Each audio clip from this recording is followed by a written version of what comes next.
Ah, ok. Alors, Bonjour à tous, et puis on laisse la main, en tout cas on remercie Stéphanie Germain de votre coAVDAS de sa présence et possibilité de nous présenter le dispositif. Stéphanie, à toi. donc, bonjour à toutes et tous. Donc, je suis vraiment embêtée, je ne vous vois pas, mais pour que vous puissiez avoir voilà, une image suffisamment grande, je suis en grand écran et là, je ne vois plus personne, mais je n'ose plus toucher parce qu'Aurore m'a fait une petite formation Zoom à l'instant, mais je ne suis pas encore hyper à l'aise. Donc, de toute façon, je pense, Aurore, toi, tu vois si quelqu'un a des questions ou notes. Oui, tout Voilà. à fait. On prendra les Surtout, questions en cours de route si besoin d'éclaircir un point ou à la fin, comme vous le souhaitez. ok. Donc là, l'idée de cette présentation, c'est vraiment que vous ayez une vision assez générale des possibilités de financement sur l'exercice 2023. Donc, vous n'hésitez pas, vous m'interrompez si besoin, si je ne suis pas claire et si je parle trop vite parce que je suis incroyablement bavarde et quand j'ai la parole, voilà, j'ai tendance à la prendre longtemps et rapidement. Donc, surtout, vous n'hésitez pas à me freiner. Eh bien non, ça ne veut plus redescendre. Ça alors, voilà, ça y est. Alors, donc je ne sais pas qui sont les participants, je ne sais pas si vous connaissez déjà un petit peu l'AFDAS. Tu peux en quelques lignes. Voilà, donc très rapidement, donc l'AFDAS, on est votre opérateur compétence. Donc, opérateur compétence, ça signifie qu'on va financer notamment la formation à votre demande. Donc, on est vraiment l'interlocuteur privilégié des employeurs qui souhaitent développer les compétences de leurs salariés ou éventuellement qui souhaitent recruter des jeunes via l'alternance. Donc, l'AFDAS, on représente pas mal de branches professionnelles, dont la branche du sport. C'est pour ça que vous êtes rattaché à l'AFDAS. Et donc, sachez qu'on représente également tous les métiers, notamment de la culture, du tourisme, des loisirs. Donc, il y a quand même une vraie cohérence de champ parce qu'on est sur des problématiques communes entre toutes vos organisations. On est quand même sur des rythmes de travail singuliers. On n'est pas sur du travail, enfin voilà, sur des emplois du lundi au vendredi, de 9h à 17h. Voilà, il n'est pas rare qu'on travaille le soir, le week-end. Et ça, c'est quasiment commun à toutes nos branches. Donc, vraiment des problématiques RH qui sont communes à l'ensemble des branches qui relèvent de l'AFDAS. Alors, comme je vous le disais, on va pouvoir intervenir à votre demande sur pas mal de dispositifs. Notamment, on peut vous aider à recruter des jeunes collaborateurs, participer au développement des compétences de vos collaborateurs. On peut aussi vous aider dans la recherche d'organismes de formation. On peut vous accompagner sur des problématiques RH spécifiques. Et puis, autre mission aussi des OPCO, c'est vraiment d'accompagner leurs structures adhérentes dans le cadre de la responsabilité sociétale des entreprises et la transition écologique. Donc, on a une offre de services spécifique sur ce volet-là. Vous me dites, vous m'entendez bien, il n'y a pas de souci, je poursuis. Voilà.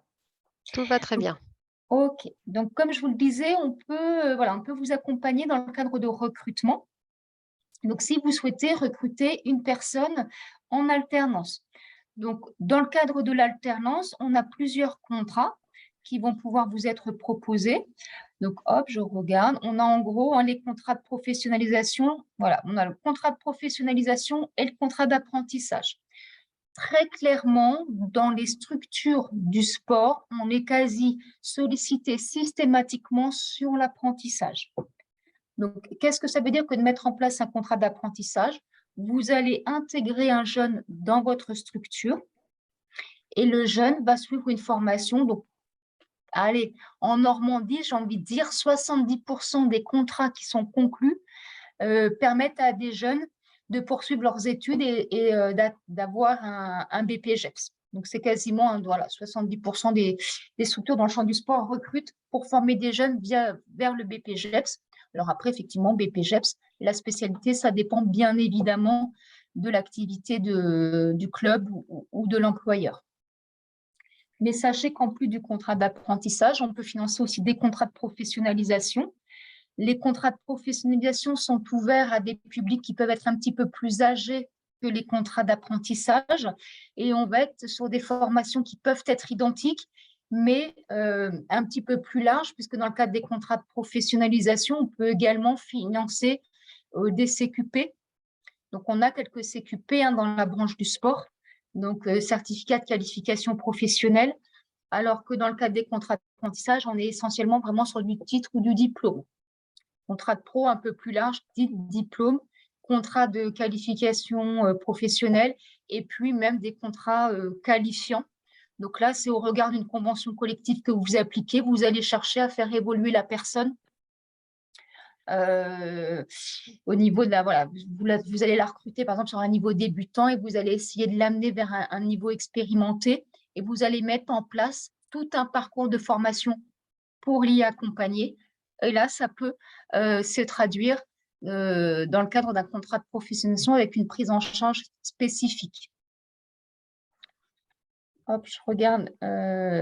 L'avantage du contrat de des contrats en alternance, c'est que la formation, elle va être financée par l'AFDAS, puisque bien évidemment, le prestataire de formation, lui, il dispense des heures de formation, il les facture. Donc ça, c'est l'AFDAS qui prendra en charge le coût de formation. L'employeur est tenu de rémunérer la personne qui l'embauche. Donc la rémunération dans le cadre de l'alternance est en général un pourcentage du SMIC. Donc la rémunération varie en fonction de l'âge de la personne que vous recrutez et éventuellement de son niveau de formation initiale.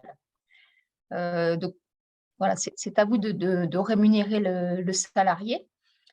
Et puis, vous avez possibilité d'obtenir une aide exceptionnelle à l'embauche dans le cadre de l'alternance. Et cette aide, elle est jusqu'au décembre 2023, elle est de 6 000 € pour tous les contrats conclus. Enfin, pour tous les contrats conclus allant jusqu'à un niveau Bac+5.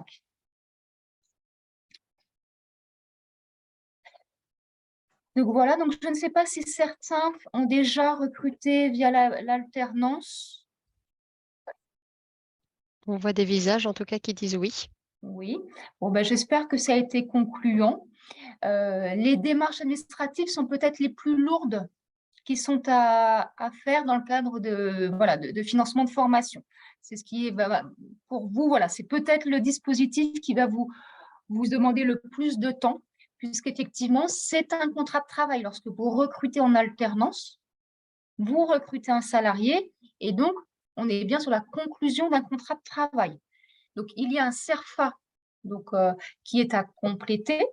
Le CERFA, c'est le contrat de travail de la personne. Vous n'êtes pas tenu de lui faire un contrat de travail en parallèle. On a vraiment tous les éléments constitutifs du contrat de travail sur le CERFA.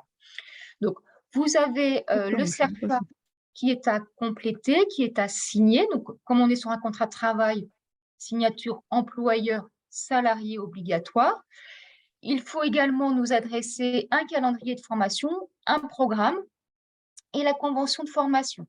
L'AFDAS se charge d'enregistrer le contrat et d'informer les services de l'État de la conclusion du contrat. Et donc, lorsqu'on aura fait tout ce travail-là, s'il n'y a pas d'anomalie, si tout, voilà, de toute façon, les anomalies, on essaie de les corriger avant et de revenir vers vous si besoin. Mais après, voilà, une fois que le contrat est enregistré, il est transmis à l'ASP et c'est l'ASP qui vous versera l'aide exceptionnelle. On a énormément de questions au sujet de l'aide exceptionnelle. Ce n'est pas une aide qui est versée par l'AFDAS, c'est vraiment les services de l'État qui vous la versent et elle est versée mensuellement. Donc, on est sur une aide de 6 000 € par an.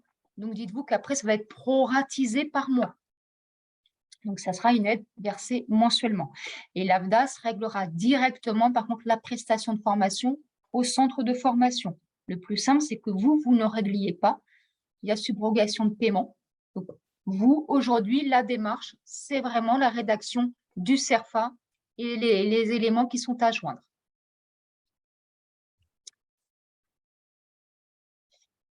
Donc là, vous avez pas mal d'outils que l'on met à votre disposition, notamment sur le site. Et je vous invite vraiment, si vous vous interrogez sur la possible conclusion d'un contrat en alternance, d'aller calculer le coût du recrutement directement sur notre site. Vous avez la possibilité, vous avez un simulateur de coûts sur le site. Donc voilà, vous rentrez les différents éléments, on va vous demander l'âge de la personne, son niveau de formation, la formation qu'elle prépare, voilà. Et donc, vous saurez exactement combien cela va vous coûter. Donc, sur l'alternance, je ne sais pas si on a des questions. Pas pour le moment, on peut questionner. Est-ce qu'il y a des réactions? La Ligue de triathlon semble avoir eu de l'alternance. Est-ce que vous avez eu des difficultés ou pas du tout? Non, on n'a pas eu de difficulté. Il y a juste, on aurait pu éviter de faire 2 fois le même travail, puisque le centre de formation, une fois qu'on a rédigé le contrat d'apprentissage, m'a informé que les documents AFDAS auraient pu servir, quoi. Donc, ils l'ont fait après coup. Donc, ils auraient pu éviter qu'on fasse 2 fois le même travail. Mais sinon, non, ça a bien marché, y compris sur l'aide. Ce qu'on peut dire aussi, que c'est une aide qui est cumulable aussi avec l'aide dans le cadre comment ça s'appelle, de l'ANF, pas l'ANF, mais l'NFP, c'est ça, ouais. Donc là, il y a une aide aussi à la professionnalisation. Donc nous, on a cumulé les 2 aides. Et donc, c'est intéressant, effectivement. Surtout quand on embauche quelqu'un qui a 27 ou 28 ans, qui est déjà pas mal diplômé, ça coûte un peu plus cher. Mais voilà, c'est intéressant et ça a super bien fonctionné. À partir du moment où on a travaillé avec le document AFDAS. J'ai eu de la chance qu'on soit sur une bonne expérience. Mais généralement, ça se passe plutôt bien. Et si vraiment vous rencontrez des difficultés, vous n'hésitez pas, vous revenez vers nous. On a des conseillères, Christine et Goretti. Donc, Christine sur l'ex-Basse-Normandie et Goretti sur l'ex-Haute, qui accompagnent très, très régulièrement justement les employeurs dans leur démarche. Donc, surtout, ne restez pas bloqués avec un dossier que vous ne savez pas compléter. On peut confirmer au sein du CROSS qu'il n'y a pas eu de difficulté non plus et que vous êtes toujours à nos côtés. Bon, super, merci. Alors ensuite, on va également accompagner les employeurs dans la montée en compétences de leurs collaborateurs. Donc là, vraiment, c'est le dispositif pour lequel vous nous sollicitez le plus. On est sur ce qu'on appelle le plan de développement des compétences. Juste pour information, c'est vrai que je ne vous ai pas situé le sport à l'AFDAS Normandie. Il faut savoir que les structures du sport représentent quasiment 50% des structures adhérentes en Normandie. Vous êtes un petit peu plus de 1200 structures rattachées à l'AFDAS. Et voilà, ce qui fait plaisir, c'est qu'on s'aperçoit que vous êtes à la fois, donc vous faites partie des structures les plus représentées à l'AFDAS, mais vous êtes aussi les structures qui nous sollicitent le plus en termes de demande de financement, que ce soit contrat en alternance ou plan de développement des compétences. C'est très cohérent en fait avec le nombre que vous représentez. On a un poids qui est à peu près cohérent, donc ça veut dire que vous nous avez quand même plutôt bien identifié et que vous êtes vraiment un secteur qui est très mobilisé autour de la formation.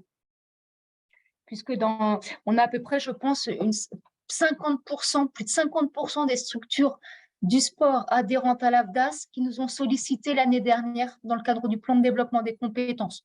Donc, par rapport à d'autres branches, c'est vraiment un niveau qui est très, très correct. Donc, le plan de développement des compétences, on va avoir plusieurs possibilités de financement. Donc, je vous disais, vous êtes des structures quand même qui se mobilisaient très fortement autour de la formation et on est sur une branche qui prend des décisions aussi qui sont extrêmement favorables au développement de la formation, puisque la branche du sport a décidé d'une contribution conventionnelle. Donc, en règle générale, toutes les entreprises, c'est pas en règle générale, il y a une obligation légale pour toutes les entreprises en France, donc entreprises ou associations, de cotiser au titre de la formation professionnelle. Là, c'est l'obligation légale. il y a une contribution qui est à verser. Et la branche du sport a décidé d'une contribution conventionnelle en plus. Donc, la branche du sport nous a dit, bien voilà, la contribution légale n'est pas suffisante. On a des besoins qui sont supérieurs à ce que la contribution légale pourrait nous apporter. Donc, on veut faire un effort supplémentaire, contribuer davantage et avoir plus de financement encore. Donc, c'est pour ça que pour vous, dans le champ du sport, on a pas mal de dispositifs, en tout cas de financement que vous pouvez activer. Donc, on a le plan de développement des compétences des moins de 50 salariés. Donc, ça, c'est notre obligation légale. On a le plan conventionnel. Ça, c'est grâce à la contribution supplémentaire.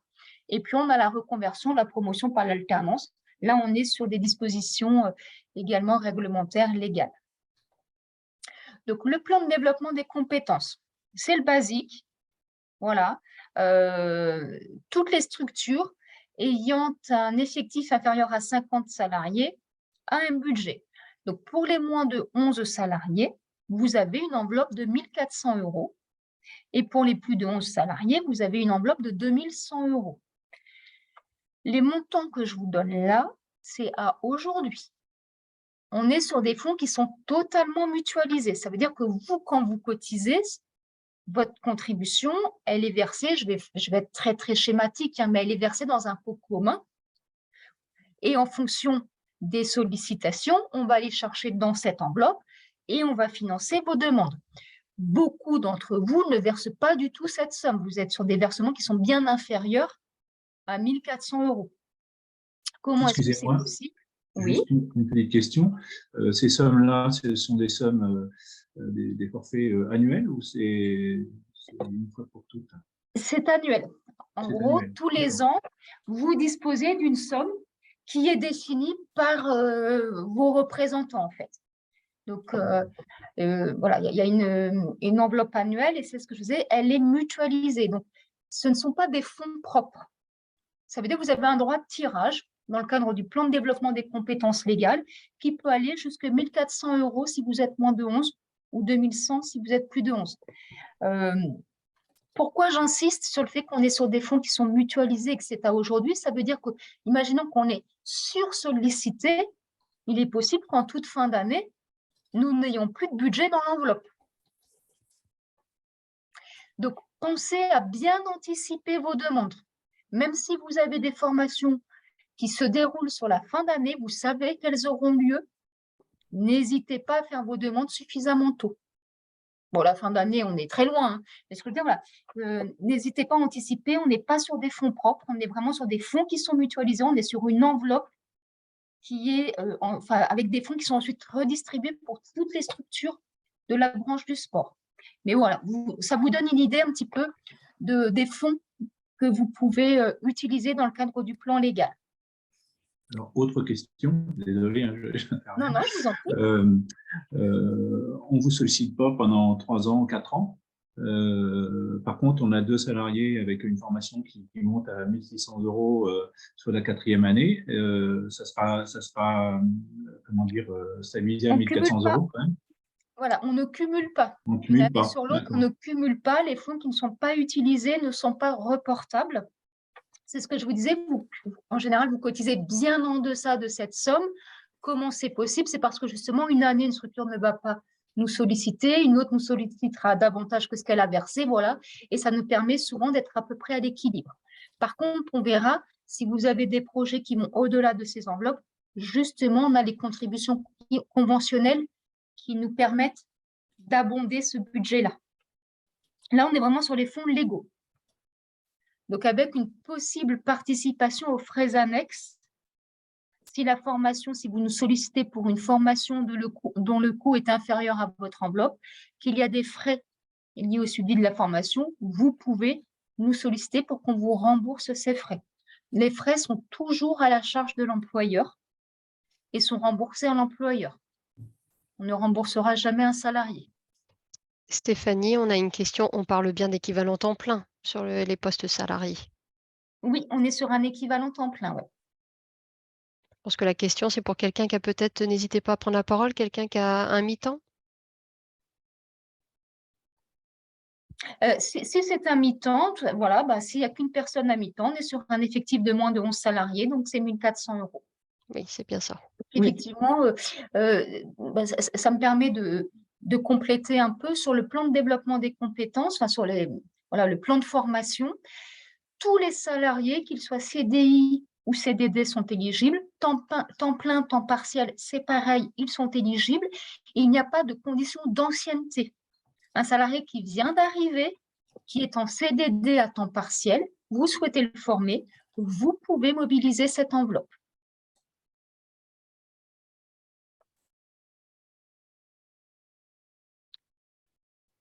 Donc là, sur le plan de développement des compétences, on est habituellement quand même plutôt sur des formations d'assez courte durée, des stages modulaires et qui participent au développement des compétences des salariés, mais sans qu'on aille chercher une nouvelle qualification ou sans que le salarié obtienne un titre ou un diplôme qu'il n'a pas. On est vraiment plutôt sur des formations assez basiques, enfin quand je dis basiques, des formations de 3-4 jours par exemple. Si vous avez un salarié que vous souhaitez vraiment faire monter en compétences, vous vous dites, bah voilà, j'ai un salarié en poste, il n'a peut-être pas son BPJEPS, je souhaiterais qu'il ait le BPJEPS, on n'ira pas mobiliser l'enveloppe plan de développement des compétences, vous allez conclure ce qu'on appelle une PROA, et donc on aura un financement spécifique dans ce cadre-là de 3 000 €. Je ne rentre pas dans les détails, hein, mais c'est pour que vous sachiez qu'en fait, surtout ne vous dites pas, j'ai mon enveloppe de 1 400 €, elle est utilisée, je ne peux plus rien faire. Non, en fonction du type de formation, des projets, tout ça, on peut avoir des financements complémentaires. Je vous ai, dès qu'on va être sur une formation diplômante, qualifiante pour un salarié déjà en poste, avec vraiment une évolution au sein de votre structure, on aura possibilité d'aller mobiliser des fonds complémentaires, et notamment dans le cadre de la PROA. Et là, à nouveau, nos conseillères sont vraiment là pour vous accompagner dans vos démarches. On ne vous laisse pas tout seul avec le dossier PROA à monter. Parce que le PROA, en plus, dépend aussi du niveau de qualification, si je ne me trompe pas. C'est ça. Par contre, voilà, pour qu'on puisse mettre en place une action PROA, il ne faut pas que le salarié ait un niveau supérieur au bac+3. Si le salarié a déjà un niveau supérieur au bac+3, on ne peut pas mettre en place une PROA.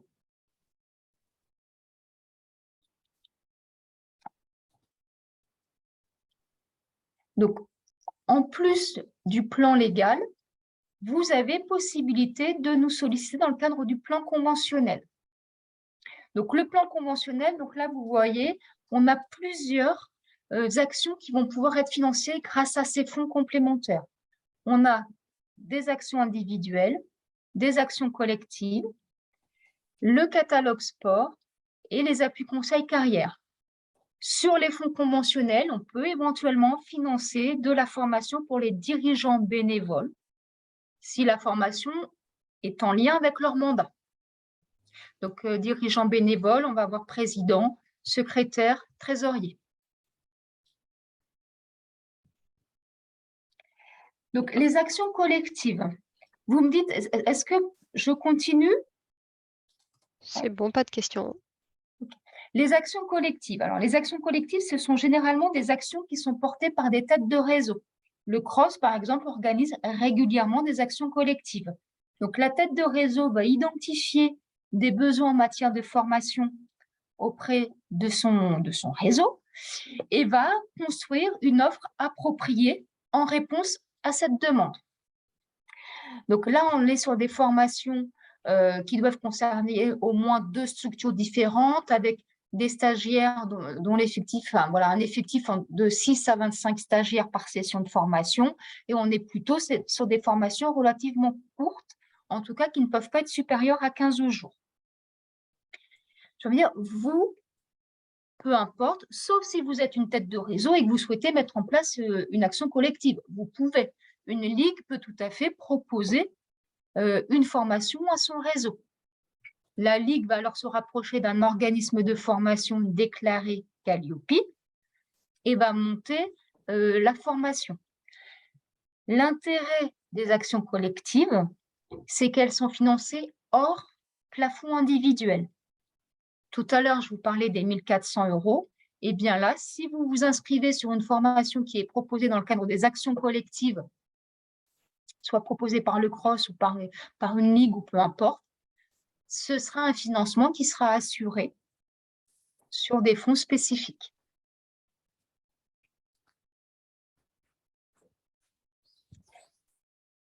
Ça veut dire que, par exemple, sur une ligue, je veux organiser une formation collective sur le PS1, par exemple, le PSE1, en passant par, je sais pas, par un organisme agréé, de toute façon, on peut le faire financer dans ce cadre-là.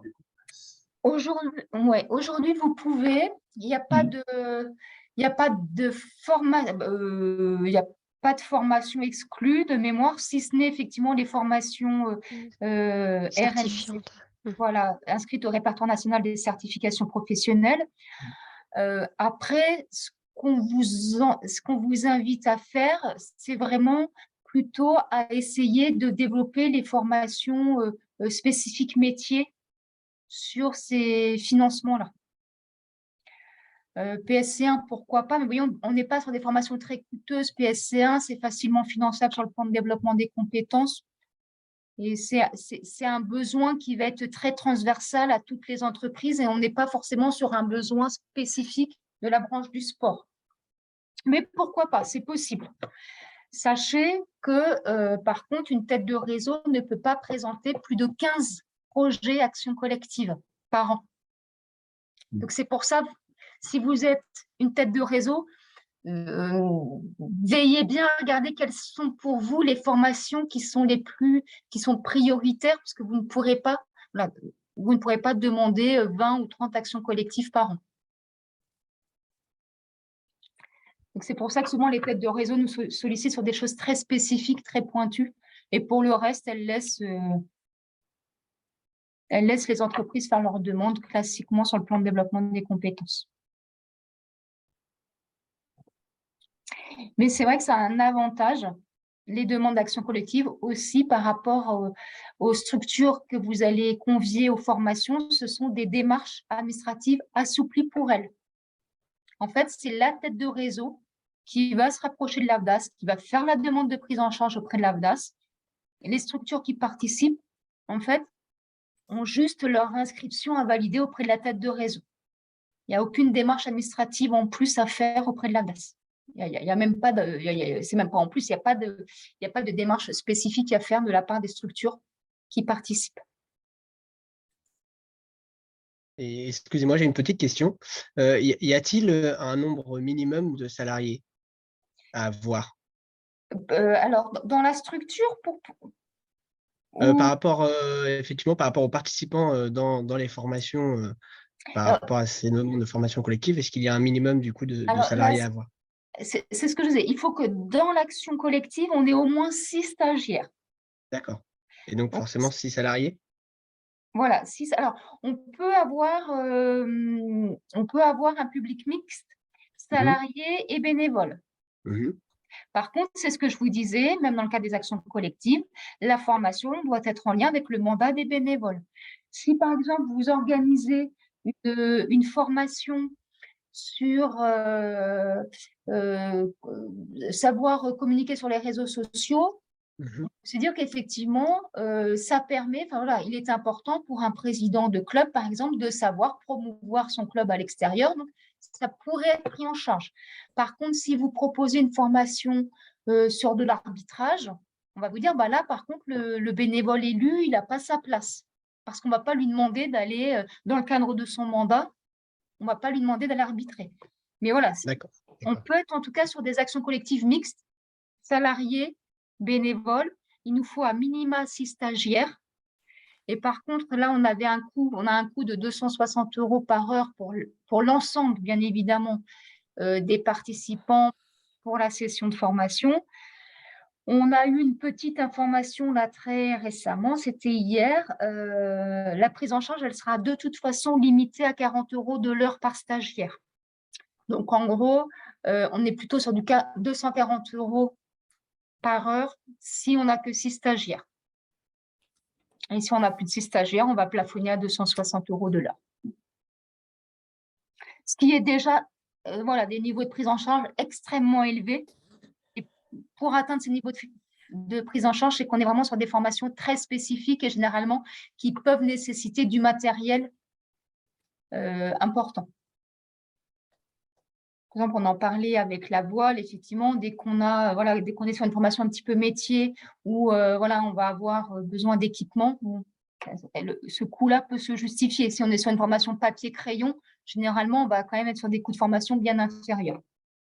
Stéphanie, juste aussi sur les stagiaires, pour bien être clair, comme par exemple une ligue en tant que tête de réseau peut proposer une action collective. On est bien en tout cas sur des stagiaires qui cotisent au sein de l'OPCO-AFDAS. Voilà, c'est parce que c'est vrai que ça peut drainer aussi pas mal de clubs qui ne sont pas employeurs. Voilà, les stagiaires en tout cas doivent être cotisés au sein de l'AFDAS. Oui, il faut qu'effectivement, pour que les formations puissent être financées, il faut déjà effectivement que les structures qui vont participer à la formation soient adhérentes à l'AFDAS, et effectivement que les salariés soient des salariés identifiés entre guillemets, mais effectivement soient des salariés pour lesquels les employeurs ont cotisé à l'AFDAS au titre de la formation professionnelle ou alors ce que c'est bénévole élu. Mais c'est important notamment pour les bénévoles parce que c'est vrai qu'il y a beaucoup de clubs ou de comités qui n'ont pas de salariés et qui ne cotisent pas à l'AFDAS. Voilà, c'était juste une précision. Oui, non, effectivement, il faut que la structure soit identifiée par nos services et soit cotisante.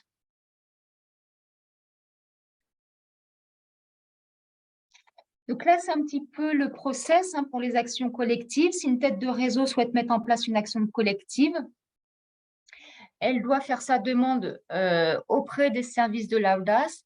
Vous avez quand même relativement de souplesse dans le cadre de la mise en place des actions collectives, puisque vous ne pouvez renseigner les informations relatives aux stagiaires qu'après le début de la formation. Vous nous sollicitez bien en amont de la formation pour qu'on puisse valider avec vous le projet. Vous déposez votre demande de prise en charge. Donc là, je parle vraiment tête de réseau parce que les structures qui vont en bénéficier n'ont pas ces démarches à faire, mais en tout cas, la tête de réseau, vous déposez vos demandes de prise en charge au plus tard 2 semaines avant la date pardon, n'importe quoi, là, je me mélange, mais voilà, vous déposez votre demande au plus tard. Donc, idéalement, voilà, vous nous laissez quand même un petit mois pour qu'on regarde, pour qu'on s'assure que tout soit éligible, qu'on n'ait pas de soucis. Et par contre, vous avez jusqu'à 15 jours après la date de fin de formation pour compléter les informations relatives aux stagiaires. Parce que c'est vrai qu'en tant que tête de réseau, vous pourriez dire, ben voilà, moi j'ai identifié ce besoin, j'aimerais mettre en place cette formation. Voilà, je sais, je vais la faire plutôt courant avril, c'est une bonne saison pour nous. Par contre, aujourd'hui, je n'ai aucune idée de qui pourra participer. Je vais communiquer dans le réseau et puis je saurai après qui participera. Bien ça, c'est pas grave, vous faites la demande. Et une fois que vous savez qui participe, et même lorsque ça aura commencé, vous indiquerez qui sont les stagiaires qui ont participé. Et peut-être en partage d'expérience, nous qui avons fait, comme tu le disais, des actions collectives, il y a possibilité, en tout cas, de dupliquer sur des dates différentes et des lieux différents une même demande de thématique de formation si elles sont complètes, enfin voilà, s'il y a assez de stagiaires pour justifier la tenue de plusieurs dates. Voilà, ça c'est important. C'est-à-dire que si vous nous proposez 2 formations à peut-être 10 jours d'intervalle avec sur chacune 6 stagiaires, là par contre on refusera très certainement. On va vous dire bah non, vous ne proposez qu'une session de formation avec 12 stagiaires. Par contre, si vous avez une formation qui est peut-être proposée à Rouen et puis vous me dites bah cette formation on aimerait bien la dupliquer à Cherbourg et sur chaque session on a à peu près 10 stagiaires, là ça pose pas de souci. Parce qu'on va quand même privilégier la proximité. Donc là, on comprend que voilà, il y a une distance géographique qui fait que c'est difficile de faire déplacer voilà, peut-être des gens de Cherbourg jusqu'à Rouen, enfin peu importe. Mais par contre, si vous me dites bah, c'est à Caen, c'est à 15 jours d'intervalle et on a 6 stagiaires, là, clairement, nous, on va vous dire non. Essayez d'optimiser un petit peu la session. Oui, on a une main levée. Oui, bonjour, Charline de la Ligue de football de Normandie. Je me permets de poser une petite question sur les actions collectives. Est-ce que, par exemple, si au niveau de la Ligue, nous organisons des formations pour des salariés Ligue, mais aussi pour les salariés des districts, est-ce que ça peut rentrer dans les actions collectives? Oui, ça peut, pas de souci. D'accord, mais il faut absolument qu'on ait deux structures. Voilà, par contre, il faut bien qu'il y ait au moins 2 entités juridiques distinctes. D'accord, très bien. Ça va, oui, ça ne peut pas être que la Ligue pour la Ligue, quoi. Non. D'accord, très bien. Ben, merci.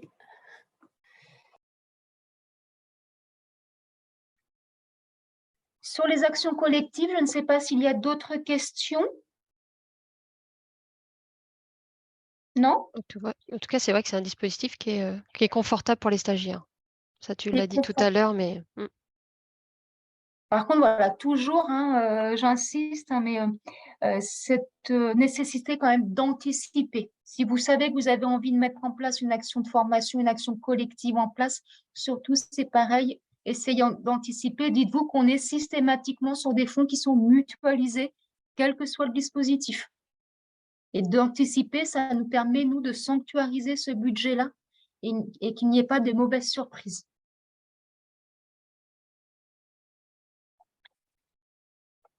Donc, en plus des actions collectives, dans le cadre des dispositifs conventionnels, on a le catalogue sport.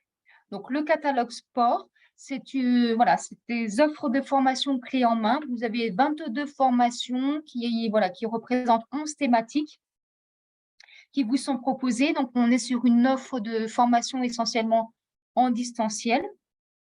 Et là, c'est pareil, on est vraiment sur quelque chose de très facilité en termes d'inscription, puisque là, vous n'avez, pareil, qu'à confirmer votre participation au prestataire. Et c'est le prestataire qui se rapproche de l'ABDAS pour tout l'aspect administratif. La prise en charge des formations dans le cadre de l'offre catalogue, elle est également hors plafond. On ne vient pas toucher à vos 1 400 € dont j'ai parlé tout à l'heure. Et là, vous avez la liste des actions inscrites au catalogue. Donc, de toute façon, je pense que Aurore vous fera suivre le support. Et puis, de toute façon, vous retrouvez tout ça sur notre site. Mais là, vous voyez, on a des actions qui sont éligibles aux dirigeants bénévoles et d'autres qui ne le sont pas. Donc là, clairement, pourquoi certaines ne le sont pas, c'est parce que, comme je vous le disais, elles ne sont pas en lien avec leur mandat. Donc, je ne sais pas si vous arrivez à lire un petit peu les thématiques. et si il semble qu'on lise bien.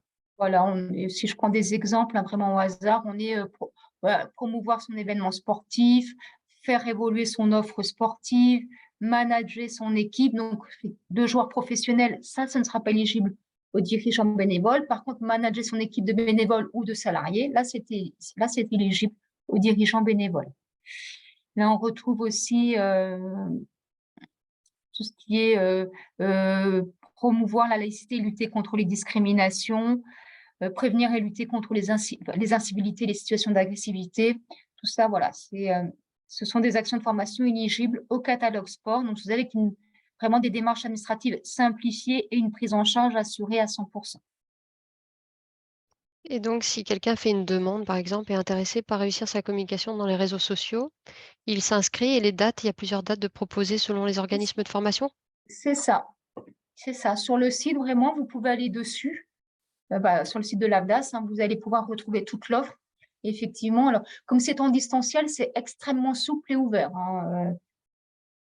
Donc, c'est aussi l'avantage, c'est que voilà, ce sont des actions de formation qui sont assez faciles à suivre, puisque voilà, en distanciel et avec des durées de formation qui sont qui permettent de glisser ça assez facilement dans un agenda.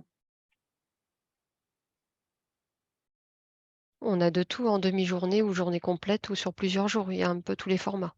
Il y a tous les formats. Mais voilà, mais on est quand même sur des offres de formation relativement courtes. À chaque fois, on est quand même sur de la courte durée. Et généralement, on est sur du discontinu. On ne va pas être sur 2 jours de formation en distanciel en continu. De toute façon, ce sera assez difficile à suivre. On aura ce document? Oui, Moi, je vais, Oui, ouais, d'accord. ouais.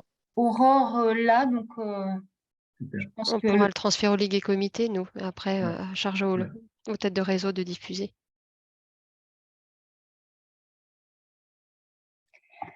Et ensuite, on a les actions individuelles. Donc, vous voyez, il y a quand même pas mal de choses, hein. C'est ce que je disais, vous êtes vraiment sur une branche, hein, qui s'est vraiment mobilisée autour de la formation. Donc, imaginons que vous ayez consommé votre enveloppe des 1 400 € ou 2 100, que vous ayez encore des besoins de formation et que ces besoins ne peuvent pas être satisfaits ni dans le cadre d'une offre action collective, ni dans le cadre d'action catalogue. Et bien là, vous allez nous solliciter dans le cadre d'actions individuelles. Donc là, on est vraiment sur de l'abondement au plan de développement des compétences légales.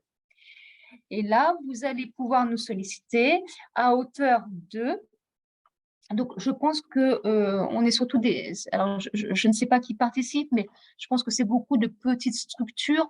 Donc, je ne pense pas me tromper si je dis qu'on va être plutôt sur une prise en charge qui sera à minima de 4 000 €, voire 8 500 si le parcours est certifiant. 200% de la contribution nette, c'est vraiment pour les très grosses structures qui ont des masses salariales extrêmement importantes. Donc, je ne pense pas que ce soit votre cas. Donc, vous, dites-vous que voilà, jusqu'à 4 000 € si on est sur de la formation classique, développement des compétences, sans que ça vise une certification, vous pouvez nous solliciter en plus des 1 400 € enfin, voilà, dont on a parlé initialement. Je prends à nouveau, voilà, j'ai mis à nouveau tout plein de réserves. C'est un budget qui a été décidé récemment, et c'est un budget disponible à aujourd'hui. On ne sait pas ce qui se passera demain. L'année passée, par exemple, on a eu des subventions dans le cadre du FNE, donc le Fonds national européen, Fonds national pour l'emploi, et très certainement que cette année, nous aurons encore des subventions dans ce cadre-là. Donc, ce sont des budgets qui ont été arrêtés, mais voilà, qui peuvent bouger à tout moment, et notamment en fonction des subventions que l'on peut aussi obtenir de part et d'autre. Et si des actions de formation bénéficient de cofinancement, de subventions, ça permet de se dire, ces enveloppes-là seront peut-être moins sollicitées, moins mobilisées, donc peut-être que les plafonds pourront être revus. C'est vraiment aujourd'hui, avec la connaissance que l'on a aujourd'hui des budgets mobilisables. Et donc, pourquoi j'insiste aussi? Parce que même si vous avez un énorme projet qu'on va au-delà, surtout, revenez vers nous. On ne sait pas si entre-temps on a des aides de l'État, peut-être qu'on pourra vous accompagner même au-delà des budgets que je vous annonce aujourd'hui. Donc, par contre, à aujourd'hui, je vous disais, c'est comme ça. Donc, on a ces enveloppes, et en plus de ces plafonds, on a des barèmes horaires. Ça veut dire que vous ne pouvez pas nous dire, moi, je vais vous solliciter pour une formation, une personne, une journée qui va être à 2 000 €. Vous allez me dire, oui, j'ai assez, j'ai 1 400, j'ai 4 000, donc je peux vous demander une journée pour une personne à 2 000. Eh bien non, parce qu'on va appliquer des barèmes horaires. Si on est sur une formation d'une journée, on sera donc sur une formation inférieure à 70 heures, et on plafonnera à 40 € de l'heure. Donc, on est vraiment sur des conditions cumulatives, à la fois un barème horaire et un plafond par entreprise. Et donc, c'est ce que je vous disais, si la formation est certifiante, inscrite au répertoire national des certifications professionnelles, ce n'est pas 4 000 € dans le cadre du conventionnel, c'est 8 500 que vous aurez.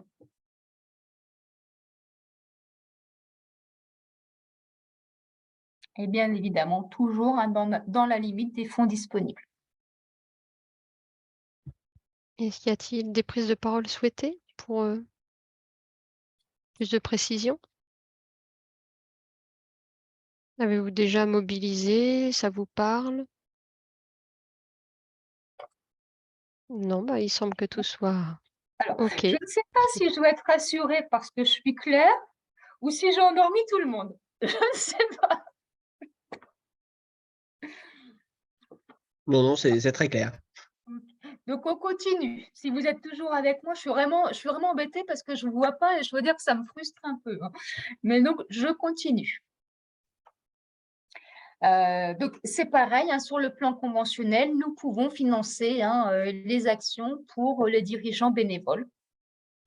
Mais voilà, à nouveau, c'est ce que je vous ai en lien avec leur mandat et on applique également des barèmes horaires.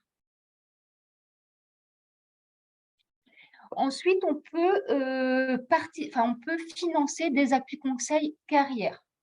Là, c'est vraiment réservé aux sportifs professionnels et aux entraîneurs professionnels. Donc, je ne suis pas certaine que vous en ayez beaucoup dans vos équipes, enfin dans vos effectifs.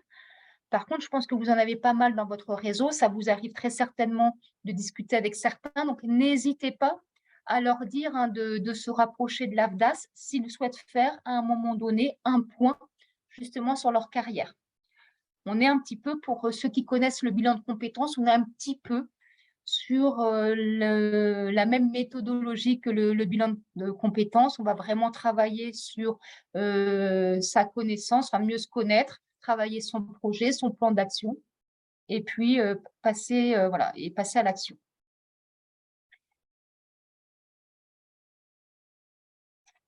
Donc là, vous avez les conditions pour être éligible à un appui conseil carrière.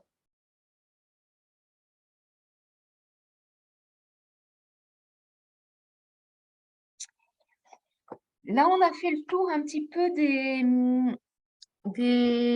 dispositifs de formation que l'on peut financer. Sachez que l'AFDAS, on peut également financer, c'est pas marqué, si voilà, on peut également financer des appuis conseils. Donc, les appuis conseils, c'est particulier, on n'est pas sur une action de formation, on est vraiment sur un accompagnement qui va être proposé par un prestataire extérieur. On est généralement sur 5 jours, je regarde, voilà, si on vous le présente. Voilà, on est généralement sur 5 jours d'accompagnement avec des phases spécifiques. On va avoir un pré-diagnostic, un diagnostic et la construction d'un plan d'action, l'accompagnement à la mise en place du plan d'action et le suivi du plan d'action. Donc voilà, donc généralement, c'est 5 jours. Et pendant ces 5 jours, vous allez travailler sur ces différentes phases. On a plusieurs thématiques d'appui conseil qui vous sont proposées. On a l'appui conseil RH. Donc là, c'est généralement l'appui conseil pour lequel on vous sollicite le plus. Vous souhaitez travailler sur votre organisation du travail, réfléchir par exemple à la rédaction de fiches de poste ou des choses comme ça. Beaucoup nous ont sollicité pour travailler sur la question de la gouvernance aussi, relations entre salariés, bénévoles, voilà. C'est généralement dans l'appui conseil RH que tout ça, ça peut être vu. Ensuite, on va vous accompagner sur l'appui conseil transformation digitale. Autant vous dire qu'on en a eu assez peu et très peu dans le sport. Après, celui qui est aussi le plus demandé, c'est l'appui conseil RSE, et notamment dans vos secteurs d'activité. Donc, RSE, responsabilité sociétale des entreprises. Donc là, voilà, vous allez à la fois travailler, vous pouvez travailler à la fois sur des questions de développement durable, de qualité de vie au travail, de communication. Voilà. En gros, on est souvent, en tout cas dans le champ du sport, sur des demandes relatives à l'appui conseil RH et RSE. Vous avez des appuis conseils aussi handicap qui vous sont proposés, égalité professionnelle. Donc voilà, donc si un jour vous avez vraiment envie de travailler sur ces thématiques-là et vous dire j'ai envie de les travailler, mais pas forcément seul, j'ai besoin d'un regard extérieur, n'hésitez pas, sollicitez-nous. Et donc, on a des financements spécifiques. À nouveau, on n'est pas sur vos enveloppes. Alors, on ne vous le présente pas, c'est dommage. Pour information, on en parlait justement, on en a parlé il n'y a pas très longtemps avec le CROSS. Ce qui peut être imaginé, ce sont aussi des appuis conseils collectifs. Ça veut dire que vous pouvez être plusieurs à vouloir travailler ensemble sur une thématique bien précise. Donc, l'appui conseil collectif, on va être sur 7 jours d'accompagnement. Classiquement, après, ça peut être modulé, mais voilà, habituellement, 7 jours d'accompagnement. On va avoir 4 journées en individuel. Donc, chaque structure va travailler en individuel avec le prestataire. Et par contre, on a 3 journées qui vont être consacrées à un travail collectif pour avancer sur des problématiques communes. Donc ça, je sais que c'est extrêmement demandé. Nous, on a des têtes de réseau, alors pas dans le champ du sport, mais on a des têtes de réseau qui nous l'ont demandé pour travailler justement avec leurs adhérents. Ça a super bien fonctionné. Donc, effectivement, pourquoi pas dans le champ du sport, imaginer une ligue qui porte comme ça un appui conseil collectif et qui convie 7 ou voilà, 4 ou 5 clubs à travailler avec elle pour soit décider de modéliser des outils ou des choses comme ça. Donc là, quand vous aurez la présentation, vous pourrez cliquer, vous arriverez directement sur les appuis conseils et vous aurez voilà, le détail un petit peu de ce que chaque appui conseil vous permet de travailler.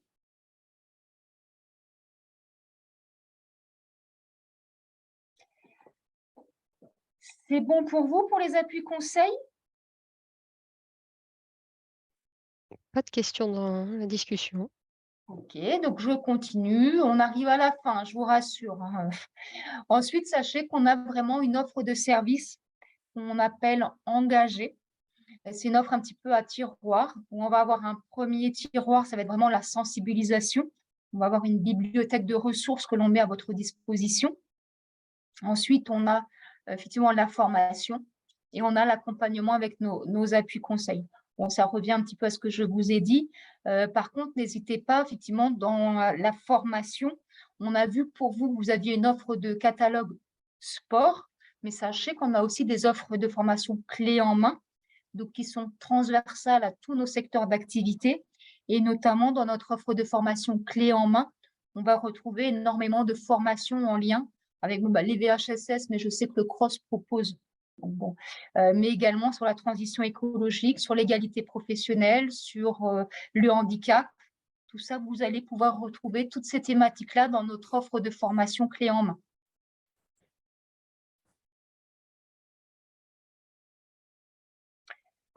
Sur les SHN, je ne suis pas certaine qu'on est… là, on est vraiment sur une présentation très, très générale de la branche du sport.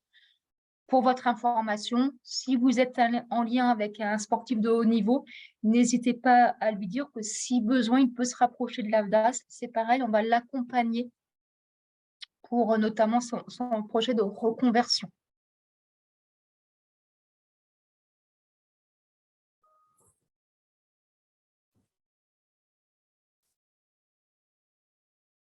Ah, on a une difficulté, on a perdu Stéphanie.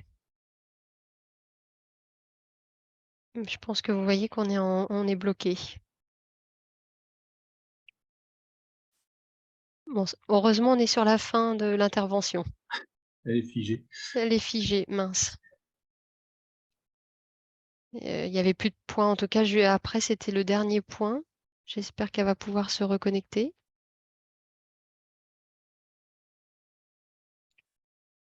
Excusez-nous.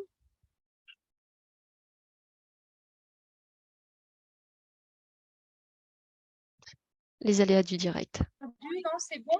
C'est bon. Ah, mais alors là, je n'ai pas fait exprès en plus. Je vous ai dit, ça se termine et puis voilà. Hop, je vais essayer de vous retrouver, au moins vous voir pour la fin quand même. C'était le dernier point de toute façon sur les sportifs de haut niveau. Voilà, c'était le dernier point sur les sportifs de haut niveau. S'il y a des questions, on peut poser. Peut-être qu'il n'y a pas de questions sur ce point. Du coup, vous n'avez plus le partage d'écran là? Non. Je le vois plus. Ah bah voilà. Bah écoutez, alors ça, c'est miraculeux, je ne l'ai même pas fait exprès. Donc, j'ai touché à mon câble réseau et tout a sauté. Donc, je ne sais pas si vous avez des questions. Tu as été très clair, comme d'habitude. Apparemment pas. Bon, bah si. Juste, donc je vous disais, effectivement, vous avez vos conseillères qui sont là pour vous accompagner. Donc, on a Christine, Basse-Normandie, on a Goretti en Haute-Normandie. Je vous mettrai de toute façon les adresses mail sur la présentation. Et puis surtout, voilà, vous n'hésitez pas, si vous avez un doute, vous pouvez aussi envoyer un message sur normandie@avdas.com. C'est une boîte qui est partagée. Donc, en gros, voilà, le mail sera distribué à la bonne interlocutrice. Par contre, voilà, si vous avez accès, parce que je ne sais pas si c'est le cas pour tout le monde, mais si vous avez bien accès à votre espace en ligne Avdas, privilégiez le formulaire de contact, ça va beaucoup plus vite.